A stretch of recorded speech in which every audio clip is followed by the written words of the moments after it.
So I visited the garden by the river over the weekend, and this is the little square foot garden, and it looks like there has been a freeze come through here, so a lot of things are dead. This is how it looked in October, so it really is amazing how much things can change in just 1 month. This is where my beautiful nasturtiums are now. They're dead, and so this is how they looked last month.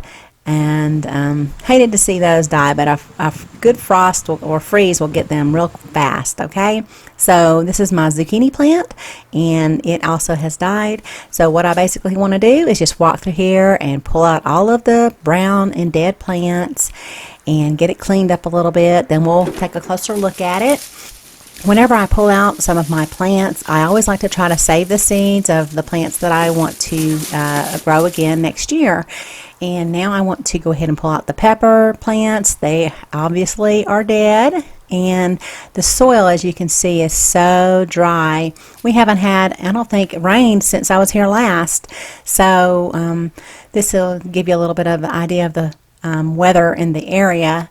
And it's been so dry in western North Carolina. We have fires just everywhere. I think there's about 12 fires. So I'm going to give a little bit of water here to some of the little seedlings. So I also want to save some seed from the dill plant that I had here in this garden. And I did this last year. And so all of the dill that you saw me grow this year was some seed that I saved last year. Okay, so it's just that easy. And now this is this looks like a zucchini I probably could have harvested, but of course I don't live here, so I was unable to harvest it. And then over here I had some bolting cilantro that I pulled out. It won't have enough time to go to seed, so I went ahead and pulled it out too, and there's what I ended up with, a full wheelbarrow there. Now the garden looks a lot better. I also went ahead and saved some wood ashes from the wood burning stove that we have out here, and I'll pop those in my organic garden. I should have harvested these turnip greens the last time I was out here, because now the worms have eaten them up. So those will go in the pile as well. I have a lot of seedlings that are coming up. I'd like to see them further along, but it doesn't look like they're going to mature much more because of we just haven't had the rain, and of course I'm not here to water them. So everything will get a little drink of water while I'm here.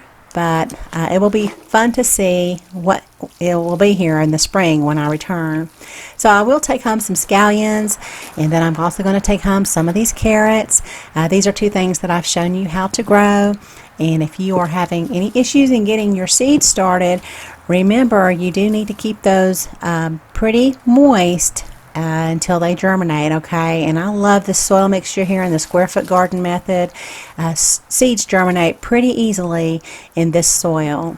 I've found it harder to grow from seed in my sandy soils or in my clay soil. But this soil is great. So this is what I ended up with. They look great. Now this is the turnip green plant that grew pretty much all summer, and it's got some kind of powdery mildew or something on it, I'm not sure. But I'll go ahead and leave it in there. And then I'll go ahead and give another little drink of water over here to this side of the bed where I have some seedlings. I'm just not sure how they're going to do because, again, we're not getting the rain. Now, this is an anise hyssop plant, and I'll just go ahead and sprinkle out some of the seeds in the soil here. Those will pop up real easily in the spring and summer because it reseeds very easily. And then here are some radishes. I have a lot of radishes. I'm not a real big fan of radishes, but I was trying to use up a little seed pack I had, so I just sprinkled them out over here. The last time, I think it's been actually in September when I put these out, so they've done great. And here's one that looks a little bit like a heart, an upside down heart shape. Now on your carrots and your radishes, you can eat the green tops, and so just remember that if you want to juice them or something like that. I don't really eat them a lot. I mean, I have on occasion, but I will put these actually in my compost pile. So those will find their way into the compost. And then over here I have some arugula. This was some seed I think I also put out in September. And this was just from a lettuce seed pack. It was a mixed seed. The arugula came up great. I always find arugula comes up very easily. And this is a little more mature than I'd prefer to harvest it, but I think I'll be able to take the little stem out there and use it in something. And then this last bed here, we have dill and cilantro, and I'll just go ahead and leave them there. I probably won't get to use that this season. And then in the middle here I have poppies, and they just love this cool weather.